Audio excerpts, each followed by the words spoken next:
السلام عليكم عملائنا ومتابعينا، يا رب تكونوا بخير وفي أفضل حال.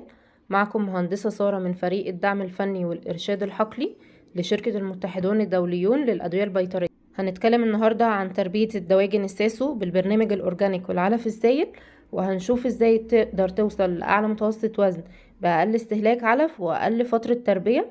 الدورة اللي موجودة معانا النهاردة خرجت على عمر 42 يوم بمتوسط وزن كيلو 800 واستهلاك علف 2 كيلو 700، يعني معامل تحويل 1.4، ده كله في عمر 42 يوم. وهسيب دلوقتي حضراتكم مع الفيديو رأي المربى. السلام عليكم. النهاردة حابب أشارككم رأيي في تجربتي في استخدام مجموعة الأورجانيك من شركة المتحدون الدوليون. دي دورة فراخ ساسو تربية أرضي، العمر 42 يوم. إن شاء الله كده نشوف الأوزان وصلت لحد كام مع بعض كده على الميزان. ده وزن معانا في عمر 42 يوم كيلو 670. ما شاء الله معانا كمان فرخ الوزن في عمر 42 يوم كيلو 745.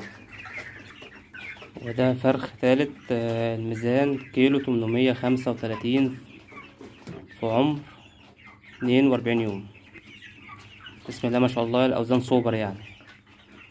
بسم الله ما شاء الله. ده فرخ تاني برضو الوزن 2 كيلو و40 جرام، معدل 2 كيلو في 42 يوم. استهلاك العلف 2 كيلو 700.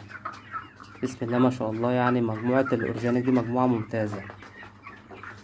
يعني المفروض 42 يوم ده ما يوصلش للوزن ده، بس بسم الله ما شاء الله. يعني الفرخ يعتبر متغلب على نفسه في التحويل. بسم الله ما شاء الله. وحابب اشكر المهندسة سارة بجد يعني، على يعني متابعة معايا اسبوعيا. بسم الله ما شاء الله، يعني ما بيتأخروش عني في اي معلومة الصراحة. وبشكر المهندسة سارة فعلا بجد على تعبها معايا. بجد لو اي حد بيربي وعايز يشوف يعني اوزان زي كده واوزان اعلى من كده، ان شاء الله يستعمل المنتجات دي.